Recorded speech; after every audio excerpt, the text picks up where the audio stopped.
हिंगोली गावामध्ये तुम्ही तहसीलदार बीडीओ यांना घेऊन गेला होता, तिथल्या ग्रामस्थांना तुम्ही एक आश्वासन दिलं तर उद्याच्या उद्या इथे काही दिवसामध्ये या रस्त्याची मोजणी होईल आणि हा रस्ता मोकळा होईल, परंतु अद्याप त्या दृष्टीने काहीच कारवाई झाली नाही. उद्याचा अर्थ लगेच उद्याच नसतो. उद्याचा अर्थ म्हणजे शिवजयंतीच्या तोंडावर मी गेलो होतो.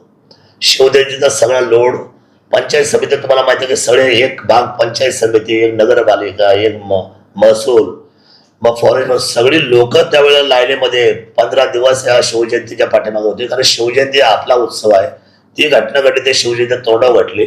मी त्यांना सांगितलं होतं की हे भूमी आपल्याला उद्या परवामध्ये कळवा आणि लगेच तातडीने बाकीचे काम बांधला ठेवून मी आता भूमी आपल्याशी परवा दिवशी माझा शिवजयंती झाला फोन झाला, ते उद्याच्या सोमवारी बीडीओ भूमी अभिलेख तिथं जाऊन तिथं रिमार्किंग करणार आहे, पॉइंट म्हणजे खुणा काढणार आहे.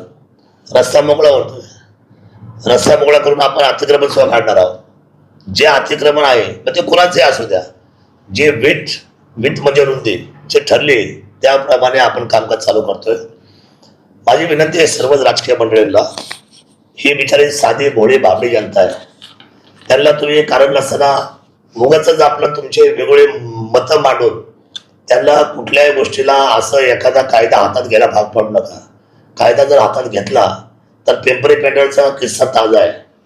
पिंपरी पेंढरला जवळजवळ माझ्या माहितीप्रमाणे 84 लोक आधी त्या काळात, म्हणजे कुठे त्या सातपुते मॅडम होतात त्यावेळेला, आणि नंतर जवळजवळ 55 लोक या बिबट्याच्या वेळेला.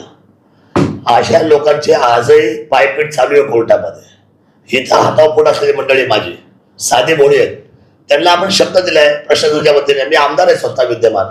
मी काळजीने सांगतो सर्वांना, आपण सगळ्या मंडळीने म्हणजे तिथले लोकप्रतिनिधी आजीबाजी असतील, आपण आहोत, अजूनही समजा तालुक्यामध्ये लोकप्रतिनिधी असेल, या लोकांच्या म्हणण्याला दुजोरा देऊन जे वास्तव्य रूपे आहे, जो प्लॅन मधला रस्ता आहे, ज्याला पैसा पडलेला आहे, तो 100% मोजून मोकळा केला जाईल.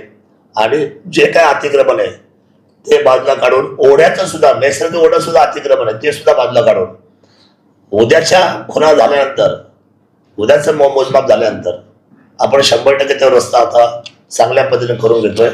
माझ्या तिथल्या सगळ्या मंडळींना, म्हणजे डिंगोरचे जे आपले काय वस्ती नाव आहे तिचं, काय नाव आहे तिचं, आंबेधरण नाव आहे. आंबेधरणच्या माझ्या तमाम मायबाप जनतेला माझी विनंती आहे, बाबांनो काळजी करू नका, तुम्हाला न्याय देण्यासाठीच आम्ही सगळे मंडळी समर्थ आहोत.